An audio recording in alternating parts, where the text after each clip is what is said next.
세상을 보는 창, 세상을 여는 창, 세상을 바꾸는 창, 김창현의 창 시작하겠습니다. 오늘도 한 주의 이슈가 되는 인물을 탈탈 털어주는 이은혜 위원 나와 계십니다.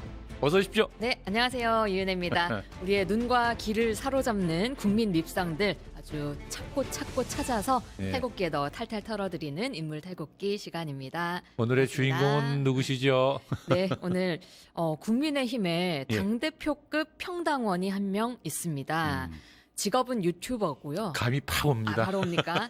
이 사람 한마디 한마디에 막 국민의힘이 움직이기 때문에 예. 지금 국민의힘이 장동혁 체제가 아니라 예. 고장 체제다 이런 우려 섞인 목소리도 나오고 있는데 이 사람은 누굴까요? 예, 고장난 체제군요. 요새 많이 나오는 고성국 씨? 예, 맞습니다.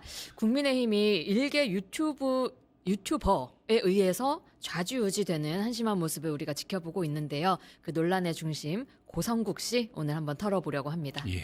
근데 이 사람이 지금 국민의힘에 입당한 지가 한 달 채 안 됐지 않았나요? 네, 거의 뭐 예. 1월 5일에 입당했다고 1월 5일 하거든요. 딱 한 달이군요. 딱 한 달 지난 건데 예. 존재감은 거의 3선 의원, 4선 의원 당대표급이 확실한 것 같습니다. 예. 오늘 그 미친 존재감 탈탈 한번 털어보겠습니다. 알겠습니다. 그러시죠 뭐. 오늘 키워드는 뭘 준비하셨나요? 네, 첫 번째 키워드 한때는 진보적 지식인. 한때는 진보적 지식인. 네. 예. 고성국 씨는 1958년 경상북도 대구에서 태어났습니다. 어린 시절에 여리저리 지방을 좀 다니면서 여러 지역에서 학교를 다녔다고 하고요. 서울의 경기고등학교 거쳐서 고려대학교 정치외교과 76학번으로 입학을 했습니다. 카투사로 병역을 마쳤고요. 이후에 같은 학교에서 정치학 석사, 박사를 이어서 따게 됩니다. 네, 80년대의 청년 고성국 민주화 운동가였다고 합니다. 믿기지 않으시죠? 네. 석사 박사 논문도 한국 사회와 민주화 과정을 비판적으로 분석하는 내용이었던데 제목이요. 1970년대 정치 변동에 관한 연구, 유신 체제의 성립과 붕괴 과정을 중심으로 오. 박사 논문은 한국의 민주화와 사회 변혁 운동에 관한 연구, 오. 1987년 이후 운동의 변화와 전략 전환을 중심으로였습니다. 예. 그리고 또 눈에 띄는 이력이 있는데요. 80년대 때 국가보안법 위반 혐의로 구속된 경력이 있습니다. 국가보안법이요. 무슨 일이 있었습니까? 네, 1986년에 당시 고려대학교 정치외교학과 강사로 예. 재직을 하면서 다산기획이라는 출판사를 같이 운영을 했거든요. 근데 이게 일반 출판사가 아니라 운동권들에게 이론을 제공하고 노동자들이 학습할 수 있는 그런 학습용 자료를 만들어내는 곳이었습니다. 요때 이 고성국 씨가 일본으로부터 좌익 서적을 여러 권을 좀 들여와서 번역도 하고 책으로 냈는데 이걸 제5공화국 공안 당국이 이적 표현물 소지 등으로 걸어가지고 구속을 한 겁니다. 당시에는 그 막스주의, 레닌주의 이런 책들을 많이 번역했어요. 일본 책들을 번역해서 봤는데 자본론이라든지 또 변제부조 유물론이라든지 이런 것들이거든요. 좀 보셨나 봅니다. 뭐 학생운동권이면 많이들 봤어요. 근데 이런 걸 직접 출판했다면 상당히 그 감옥 갈 걸 각오하고 하는 일이에요. 그러니까 운동권이 적당히 발을 걸친 수준은 아니라는 거죠. 네, 그랬던 것 같습니다. 당시에 징역 3년, 자격정지 3년 선고받았는데 다행히로 1988년 2월에 노태우 대통령 취임하면서 사면 복권 단행되면서 석방이 됐습니다. 그 이후로는 글쓰기, 강연 이런 거 하면서 이른바 1세대 정치평론가의 삶을 살게 됩니다. 최장집 고려대 교수님 유명하시죠? 이분과 함께 진보적 학술운동단체 모임인 학술단체 협의회 참여했고요. 진보적 성향의 월간지 사회평론 길 편집위원으로도 활동했다고 합니다.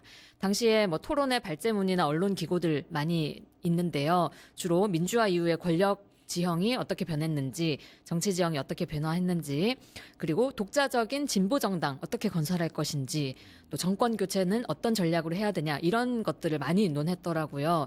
당시에 좀 제도권 정치에 관심을 가지는 그런 진보적 학자였다 이렇게 좀 논할 수 있겠습니다. 그런 활동을 통해서 이름을 알린 건데 독재 정권에 대해서도 신랄히 비판했지 않았습니까? 네, 지금 그 사진을 좀 준비했는데요. 예. 1996년 고성국 씨가 아까 말씀드린 월간 사회평론 길에 표지에다가 잇따라서 기고를 했습니다. 그 표지인데요.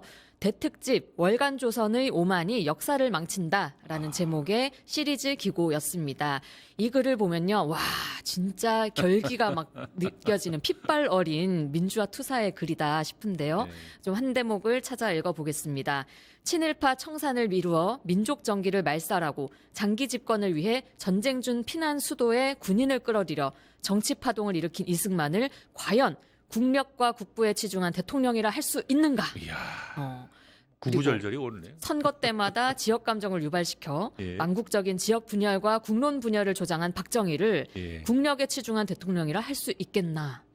또 하나 나옵니다. 두 차례나 쿠데타적 사건을 일으켜 국기를 뒤흔들고 예. 광주 시민을 무력 진압해서 지금껏 아물지 않은 상처를 만들어버린 전두환을 국력에 치중한 대통령이라 할 수 있겠는가? 와, 지금 입장하고는 완전히 다른데. 그러니까요. 그죠? 사람이 또 어떻게 이렇게 그렇게. 계란 후라이 뒤집듯이 되나? 이야. 또 박정희에 대해서는 이런 글도 있는데요. 박정희는 그렇게 차고 싶었던 긴 칼로 과연 무엇을 했는가? 박정희는 우선 긴 칼을 차고 일본 제국주의의 천병 노릇을 한 만주군 장교를 했다. 다카키 그랬죠. 마사오 데스네. 다카키 마사오 데스네. 그리고 쿠데타로 정권을 탈취한 뒤 박정희는 그 긴 칼을 좌충우돌로 휘둘러 자신의 권력 기반을 공고히 했다. 정치인들 활동을 금지시키고 언론사 출판사를 폐쇄하고 학생 지식인 등 4.19 혁명의 주역들을 연행, 구속, 투옥시킨다. 이런 자가 바로 박정희다. 이런 글을 썼던 인물이 누구? 고성국이다. 네. 어쩜 이렇게 구구절절이 옳은 말만 했는데 지금 우리가 아는 그 구성국 맞습니까? 그러니까요. 참. 근데 국민의힘 단사에 전두환 사진 걸자면서요. 아니 왜 어떻게 이렇게 그러니까. 헷가닥 달라졌어요? 네. 이쯤에서 두 번째 키워드 준비했습니다. 그때는 맞고 지금은 틀리다. 헷가닥. 당시 참나, 당사, 국민의힘 당사의 예. 사진, 전두환 사진 걸어야 된다, 윤석열 사진 걸어야 된다 했는데 예. 그 영상 한번 준비했습니다. 건국의 이승만 대통령, 그리고 근대화 산업화의 박정희 대통령, 박근혜 대통령, 윤석열 대통령까지 당사에 사진 걸어야 된다고 생각합니다. 장동혁 지도부가 좀 진지하게 검토해 주시기를. 거의 피를 흘리지 않고 민주화를 이끌어내는 대역사적 대타협을 한 전두환 대통령, 노태우 대통령. 뭐가 그렇게 겁이 나고 쫄려서 사진조차 제대로 못 걸어요? 이 기가 막힐 노릇인데. 그러니까요. 아니 피를 왜 안 흘려요? 광주에서 그렇게 많은 시민들을 학살해놓고 전두환, 노태우가 앞장서 사람들 얼마나 많이 죽였습니까? 그래놓고 우리가 그 당시에 전두환 살인마라고 불렀거든요.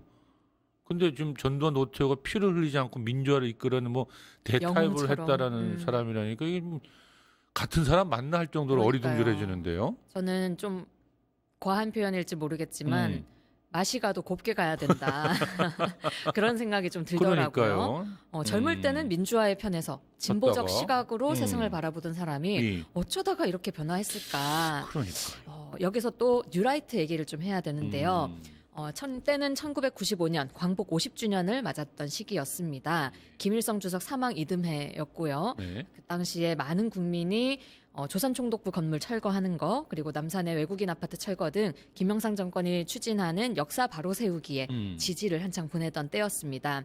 그때 조선일보가 광복 50주년 조선일보 창간 75주년 특별 기획전을 엽니다. 이른바 이승만과 나라 세우기 뭐 이런 거를 시작하면서 대규모 역사 전쟁을 시작을 한 해가 1995년으로 기록되어 있습니다. 예. 이때 이승만이 1948년에 대한민국을 건국했다라는 뉴라이트의 건국절. 핵심 예. 강령이 이때 처음으로 제시가 됩니다. 당시 이 전시회의 기획 의도가 남아 있는데요. 이승만은 불굴의 항일투사, 공산주의와 맞서 싸운 선견의 정치가이자 애국자인데 일제를 청산하지 못하고 4.19를 유발한 독재자로 좀 이미지가 부정적인 시각이 좀 지배되고 있다. 건국 대통령 이승만을 있는 그대로 보이는 자리로 재평가의 출발점이 되길 기대한다라면서 시작된 그 전시회였습니다. 뉴라이트 단체가 이렇게 조직되고 대중적 운동으로 성장한 거는 2000년대 와서지만요. 사실 그 흐름은 1990년대부터 시작된 건 맞고요. 그 주축에 그 뉴라이트 주축에 운동권 출신 전향자들이 많이 있었어요. 맞습니다. 그래서 예. 처음부터 이때부터 좀 맛이 가서 뉴라이트에 몸을 담았나 싶었는데 또 네, 그게 아니더라고요. 그것도 아니고. 당시에 나라정책연구회 상임 운영이었던 예. 고성국 씨 이렇게 일침을 놨습니다. 이 전시회는 조선일보사가 박정희와 이승만의 복원을 집요하게 추진하고 미화하는 거고 이것은 상식적인 역사 재조명이 아니라 개혁을 보수의 틀 안에 가두어 놓겠다는 구체적인 의도가 있는 행위이다. 이렇게 일침을 놨습니다. 그렇게 좀 조선일보의 저희를 예. 우려 깊게 바라보던 지식인이 결국은 전향을 해서 30년이 지나서 지금은 이승만은 건국 대통령이고 1948년이 건국절이다. 우리 스스로 떳떳하게 뉴라이트라고 말해야 된다. 이렇게 선동을 하더라고요. 관련 영상 혹시 준비됐나요? 무슨 악마처럼 뉴라이트를 딱 만들어 놓고서 너 뉴라이트지. 지금 이 짓을 하고 있는 거예요. 자, 한번 여러분들 이종찬 무리의 기준에 따르면 여러분은 뉴라이트인지 아닌지를 한번 생각해 보시기 바랍니다. 1. 이승만을 건국 대통령이라고 하면 뉴라이트야. 여러분들 다 걸리겠네. 이승만을 건국 대통령이라고 하면 뉴라이트야. 이게 첫 번째예요. 2. 1948년을 건국절이라고 주장하면 뉴라이트야. 1948년을 건국했다라고 주장하면 다 뉴라이트야. 여러분들은 지금 빼박이야, 빼박. 빼박 뉴라이트야. 이자들의 기준에 따르면. 그래서 우리는 당당하게 얘기해야 됩니다. 이승만을 건국 대통령이라고 인정하면 뉴라이트라고? 그래, 고성국이 뉴라이트다. 어쩔래? 1948년을 건국이라고 주장하면 뉴라이트라고? 그래, 고성국이는 뉴라이트다. 그게 뭐 잘못됐냐? 이렇게 당당하게 외쳐야 된다고. 참 묘하기도 하고 씁쓸한 기분이 마저 드는데 어쩌다 저렇게 타락했는지 모르겠어요. 네. 아니 자신이 하던 말들을 자신이 다 뒤집는 거잖아요 지금. 그렇죠. 이게 이제 어떤 경우냐면 자신이 있던 곳에서 몸 빠져나오면서 자신들이 함께 마시던 우물에 침 뱉는 거거든요. 이게 이제 이승만, 박정희를 찬양하고 그 이전에 있었던 일제 식민지 자체를 우리나라를 근대화시켰다고 미화하는 게 뉴라이트 아닙니까?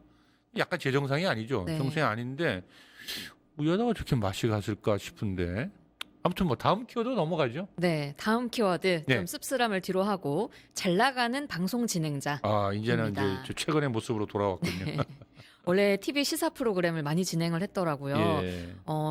고성국 씨가 처음 방송 진행 맡은 게 1991년이었습니다. 당시 필명으로 이제 필자로 이름을 날리다 보니 방송으로까지 진출을 하게 됐는데 CBS의 시사자키 오늘과 내일이라는 방송을 진행하게 됩니다. 이후에 승승장구해서요. 1996년에는 드디어 KBS까지 입성을 했습니다. 무려 추적 60분 진행을 맡게 된 겁니다. 하지만 전성기가 길진 않았어요. 1년도 못 가서 딱 7개월 정도 하고 하차 요구에 직면하게 됩니다. 뭐 특별한 이유가 있었나요? 네, 그때 추적 60분이 안기부에서 만든 자료 테이프를 그대로 사용해서 진보 진영을 공격하는 방송에 좀 사용을 했거든요. 예. 뭐 그 당시에 이런 제목의 방송이 나왔습니다. 긴급 입수 한 총련. 북에 간 학생들 이런 편이 있는데 진행자로서 한 총련이 친북 이적성을 띠고 있다는 사실은 부인할 수 없는 것 같습니다. 좌경의 문제는 이제 국가 생존의 문제로 우리 앞에 등장했습니다라고 말을 했어요.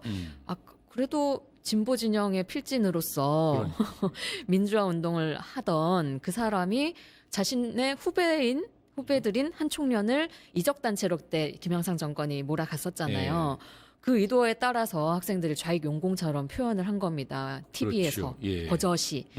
그러면서 이제 이 행태를 두고 당시 언론노조가 추적 60분이 아니라 안기부의 대변 60분이다. 대변 60분으로 전락했다. 이렇게 비판했습니다. 네, 그런 비판을 받을 만하네요. 그래서 결국 하차한 건가요? 네, 근데 딱 그것 때문만은 아닌 게요. 예. 고성국 씨가 김영삼 대통령 아들 네. 김현철 김현철이? 씨와 굉장히 친분이 있다고 지금도 알려져 있습니다. 그래서 당시에 대통령 아들이랑 친하니까 KBS에 꽂힌 낙하산 아니냐 이런 비판이 좀 많아가지고 네. 그 논란 때문에 하차하게 됐습니다. 그리고 이제는 뭐 유튜버로 목소리를 키우고 있잖아요. 이제 제2의 맞습니다. 전성기. 네, 당시에 이제 하차하게 되면서 10년 가까이 그냥 학원 강사로 일하면서 정치평론을 좀 접었다고 하고요. 2007년 대선을 앞두고 화려하게 복귀해서 2012년에 OBS 고성국에 토론합시다. 불교 방송 라디오 아침 저널 진행 맡고 아까도 잠깐 자료화면 나왔는데 연합뉴스에서도 쭉 뭐 진행을 하더라고요. 제2의 방송 정성기를 맞이하게 됩니다. 유튜브로 등장하기 전에 또 한 번 다시 또 이 대중적으로 떠가지고 이제 유튜브로 간 거군요. 그런 것 같습니다. 예. 고성국 TV 요즘도 많이 많이 인용되고 보죠. 회자되죠. 2018년쯤부터 시작을 한 걸로 나오고요. 100만이 넘죠.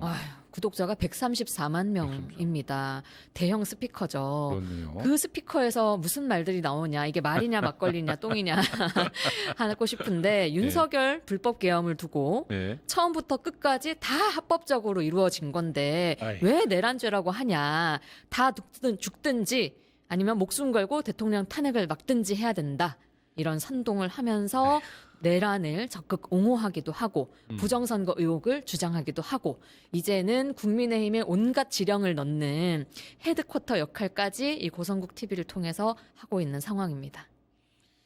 괜히 고성국 당대표설이 나오는 게 아니군요. 앞으로 이 인물과 함께 국민의힘이 얼마나 더 망가질지를 한번 지켜봐야 될 것 같습니다. 네, 그래야 될 것 같습니다. 오늘 탈곡기 여기까지 하죠. 네, 감사합니다. 수고하셨습니다. 네. 네. 잠시 전화 말씀 듣고 다음 방송 진행하겠습니다. 파타타타 증권봉합